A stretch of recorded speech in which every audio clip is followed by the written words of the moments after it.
All right, guys, welcome back. My name is Jack Paisley, and welcome to the Sports Casual.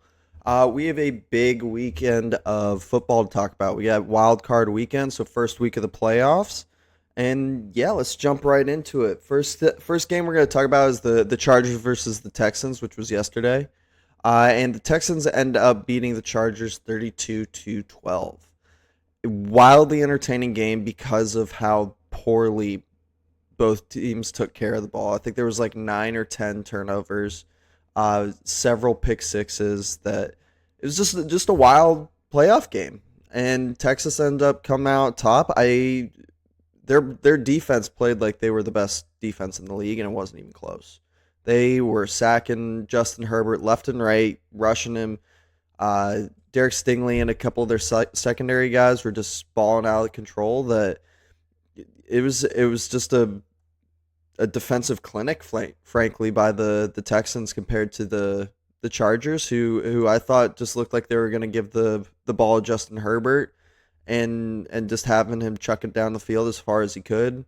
Uh, yeah, that was basically the story of the game, was just whoever could turn over the ball less would win the game, and the Chargers did everything in their power to give that game away, because through the first half of the game, it didn't really feel close because the Texans were turning over the ball at the beginning of the game, and Chargers just weren't doing anything. They were getting the ball in good field position, basically just turning it over, just punting it away or fumbling, or just giving the ball back to the Texans without any repercussions, really, because yeah, the Texans did not start off very well. I thought C.J. Stroud played okay.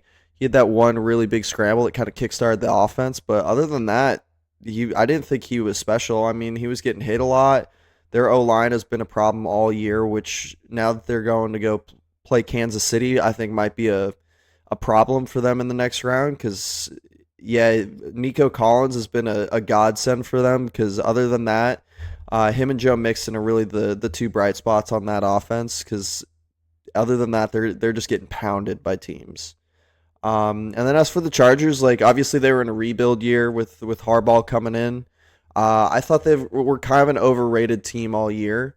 They played really hard, but just from a offensive standpoint, they just don't have a ton of talent outside of quarterback. Lad McConkey is a third round receiver, maybe second round, and that's their top weapon, and he's a solid player, but if that's your top player in all of offense outside of your quarterback, it's just gonna be tough to win games. So I think you finally saw that the talent disparity is just kind of caught up with the Chargers against the Texans, who's a young, talented team with a rock star young head coach and quarterback. That uh yeah, and then we bounced over to the Ravens versus the Steelers, which this game never really felt close to me. The Ravens ended up winning 28-14, but it kind of felt like it was 50-14 for as close as that game felt. I mean, Baltimore could do no wrong in that first half. They were up 21-0 and probably could have been more. They literally ran it every single play on one drive and just ran it down their throats. And yeah, you got arguably the MVP in Lamar Jackson, and you could have had another MVP in Derrick Henry. Like it's just a tough offense to stop, and they ended up just beating the brakes off of the Steelers, who the Steelers got a lot of questions that they got to figure out this year. Like I've heard a lot of the rumors that they should cut or trade Mike Tomlin, and the trade one I think could be interesting depending on the draft compensation. But as a team that has bounced through several head coaches, I think that a lot of these places are underestimating how hard it is to find a great head coach. And whether you like the Steelers or not, I think it's tough to argue that Mike Tomlin is not an excellent head coach, especially from a defensive side of the ball. Obviously, they basically since Big Ben retired, they've struggled to figure out the offensive side of the game. Really, they've been very loyal to their coordinators and players. So I probably would steer them clear if they gave me the power of firing Mike Tomlin. Obviously, I'd enjoy him getting traded just for the kind of the drama of it and just to see what would happen. Um, But I don't really get the lexicon that everybody's talking about trading or cutting Mike Tomlin for a head coach that you don't really know where you go. You could try Ben Johnson or the defensive coordinator from the Lions or something like that, but you don't have any proven head coaches that are still out on the market that are gonna for sure come in and change your organization. Um, and then obviously you got to figure out what you want to do with quarterback. I think that this last couple of weeks have showed you what I've known all along, and that's that Russell Wilson is not a franchise quarterback anymore. He can't lift you up. He's at best a game manager, and yeah, he limits your offense and the style that you can play. And I don't think they seem like they trust Justin Fields either. That I think you're gonna have to trade for someone. I've heard rumors that Kyler Murray could be up for trade, so maybe they look at something like that where then you're resetting your team by inheriting that huge contract, and you're gonna have to change your style of offense you're playing. Uh, but you're also out of the kind of the young rookie quarterback sweepstakes. So unless you find a Brock Purdy or a Tom Brady or somebody just luckily in the end of the draft, I don't know where they're gonna go at quarterback. You can look at maybe like Kirk Cousins, but I would argue you might be better off with Russell Wilson than Kirk Cousins after what we saw with Kirk at the end of his Atlanta stint that we just witnessed before they moved on to Penix. So I think the Steelers have a lot of soul searching to do. Um, I mean, one other big story out of that is this George Pickens is just kind of a little whiny bitch. It was kind of a only way you can put it. Just like he blatantly just is not a very good teammate. It doesn't look like from a outside looking in. Obviously, I'm sure the guys like him in the locker room, but throws guys under the bus, is just pouty in front of the media when they're asking very reasonable questions. And yeah, I just don't think he's good enough to have earned that diva status that, like look at Antonio Brown. He had to generate like thousands of receptions and catches and all that stuff for several years before we were willing to put up with kind of the drama that he was bringing in. This kid is not even a Pro Bowler as far as I know. If he does, he's a one-time Pro Bowler, but he's a super talented, but he's talking says this little whiny crybaby, and I think it shows from a national media standpoint that that was kind of the other big story coming out of this was just their players kind of looking flat, and then some of them being crybabies at the end of the season. So, but yeah, real spank by the Ravens against the Steelers, against their rivals, and they're gonna get what the NFL wanted all along when the seedings came out, which is gonna be a Ravens versus Bills game. So we can jump over to the Broncos and the Bills, which was a 31-7 Bills victory. Unfortunately, as we know, I am a Broncos fan, so this one hurt. I think similar to the Chargers, this is where you saw just our talent is not there, and this is because of the guy that has hurt Denver more than any other NFL player in potentially in history, and that's Russell Wilson. Just with that big cap hit, I think you continue to see it in terms of our running backs and then our receiving core. Is this because we don't have the funding to try to bring in some of these free agents or higher end players that we just had a lower standard of offensive personnel this year outside of maybe Cortland Sutton, who still can have the drops, which he did today, like a lot of our receivers. I thought Bo played okay. Obviously, he had that big bomb to Franklin at the beginning to open the game, but outside of that, his receivers dropped everything. They would hit him in the hands and in and out. Just not you can't do that as a wide receiver in the NFL. That's literally your job, is to catch the ball. That I thought he didn't get help, and I thought the group that really cost us was our linebacking core. Just we could not stop the run. We were getting gashed on first down, so then they're having short downs that we got no pass rush on Josh Allen all day. That I thought the linebacking core kind of screwed us. I was watching them get 7 seconds of, no pressure on Josh Allen, which is just a recipe to lose. You're making our DBs cover for 7 seconds, which is just tough to do. And the Bills are a good team. So they're at home. I thought they played okay. They pounded the rock pretty well, but outside of that, I didn't think they were anything special. We were in that game for a while, and then second half came around, and yeah, it's is what it is. I think Bills Ravens is what the NFL wanted all along. You could definitely tell in the calls. I mean, I'd never seen a ref go over to a player's bench and apologize for missing a call before. When I saw that, I knew that we weren't getting any help from the refs. I mean, Mims got blatantly taunted by a player standing over him for several seconds and got called for a foul. I thought that long touchdown, he was out. I didn't think that was a catch, but is what it is. And yeah, I mean, overall, as a Broncos fan, you have to be optimistic and happy with how the season. We had no business being in the playoff hunt according to PFL or PFF and all of those news outlets that basically just wrote us off. Bo Nix looks like a guy that you could hopefully build around. That once that cap hit from Russell Wilson's gone, team could get pretty special, especially since teams want to come or people want to come live in Denver and play for Denver. That I think you could see it as a big free agent destination, especially offensively with Sean Payton. So I think we gotta address our offensive skill players a little bit in the draft this year, and then yeah, hopefully we come back. Hopefully we keep ascending, and the other teams in our division descend after this year. But all in all, like as a Broncos fan, it was a good year. It sucks to end it that way, especially I'm not a big Josh Allen fan, just from meeting him in college. But all in all, you gotta be happy as a Denver fan.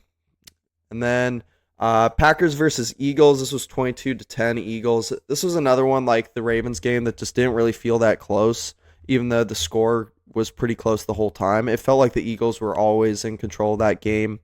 Packers had a bazillion injuries this whole time, so I never really thought it felt like a close game. They got it a little close at the end, but all those injuries just kind of stacked up. They were down their top receivers. I believe their center got hurt, left guard. That they kind of limped to the end of that game. That it just never really felt super close. I think going forward, this will be a good game for Jalen Hurts coming out of that concussion protocol. Just kind of knock the rust off, get him back in the swing of things, and get that playoff football in. And yeah, Saquon Barkley's still really, really good at football. I think the argument that he wouldn't have gotten that single season rushing title if they'd played is a lie, because he kicked the crap out of the Packers tonight. So I kind of figured that the Packers were going to lose this one. I'm personally not a believer in their quarterback. I think that he turns I think he's kind of like an early on Baker Mayfield, where he had those big wow plays, but he also has a lot of those stupid interceptions or fumbles and just dumb plays that I think it's going to be tough to have him be the superstar that is going to win you a Super Bowl currently. I think you're going to have a killer defense and then a great running game to help him get you to that promised land. But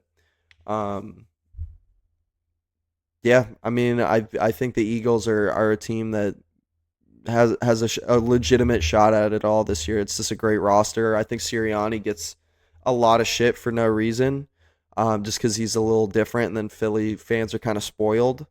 But yeah, I thought it was a beatdown, essentially, is how I would describe that game. And then a couple minutes ago, we just had probably the best game of the weekend end, which was the Commanders versus the Buccaneers, 23-20 for the Commanders. They went on basically a game-winning field goal at the end of the game. And this was a very competitive game the whole time. I think Baker Mayfield has been balling out of control this whole year. Obviously, Mike Evans is a Hall of Fame receiver, and then they have a sneaky good defense that they were going to be a tough out for anybody. And yeah, Commanders came in, and I thought Jaden Daniels looked pretty good. I mean, the broadcast kind of hyped him up for having that little like cut under his cheek, but looked calm, cool, and collected in his first playoff game and got the job done. And they're just a very sound football team. I don't think they're going to wow you anywhere outside of quarterback, and then Terry McLaurin's obviously an excellent receiver.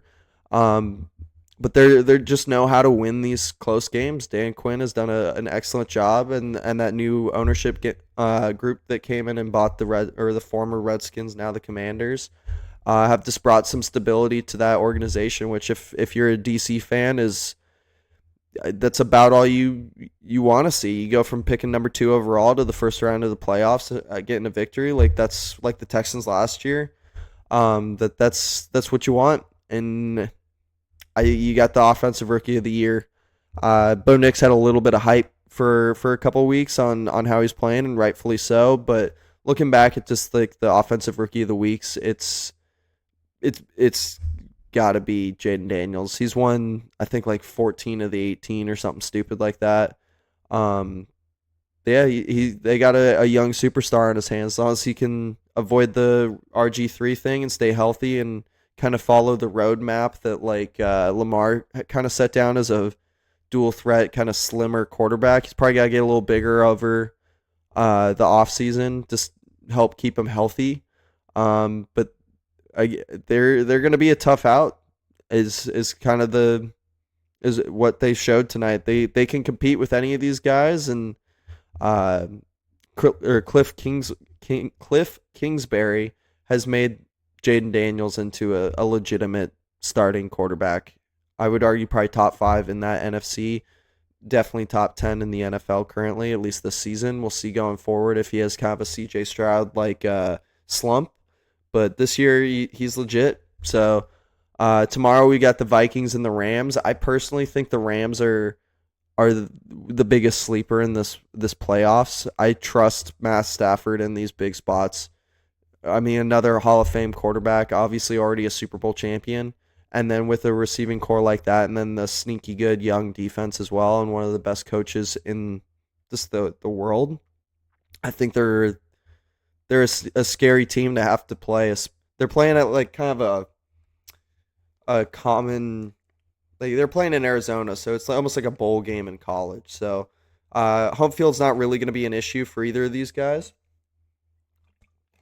But with like Puka and Cooper Kupp and all those guys, I think it's scary. Both of these teams just have excellent receiving cores. Obviously, it's Jordan Addison and then Justin Jefferson, who's arguably the best in the league right now, other than maybe Jamar Chase could argue with him.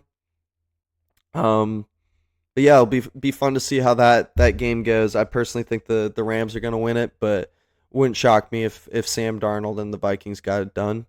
And then big news coming out this week. It's not officially official, but apparently Mike Vrabel is signing with the Patriots to be their next head coach after they fired Gerard Mayo. And apparently anybody that knew Vrabel knew this is kind of the spot he wanted to go. Obviously, he's a former player, knows the crafts. I mean, Vrabel is an excellent coach. So, like, I should start with that. I think that they might have been a little hasty in firing Gerard Mayo for him. The issue that the Patriots have had basically since Tom left is not defensive. I mean, they weren't great this year, but their whole roster is just terrible. So I think it's like the coach can only do so much.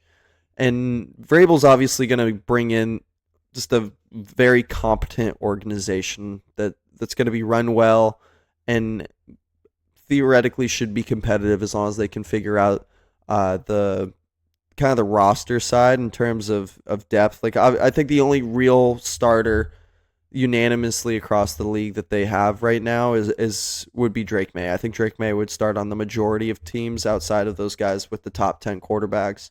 And potentially even then he could push one of those guys just because he's on that rookie deal. I don't think it's going to make as big a difference as everybody's thinking. I don't think Gerard Mayo is a great coach, but I think that roster is so terrible and deprived of talent that they're going to have to spend a bunch of money in free agency, which thankfully they have a bunch of cap room, and then they're going to have to hit on almost all of their draft picks to get comparable. I mean they're never going to beat the Bills for the next couple years as long as Josh Allen's there and healthy.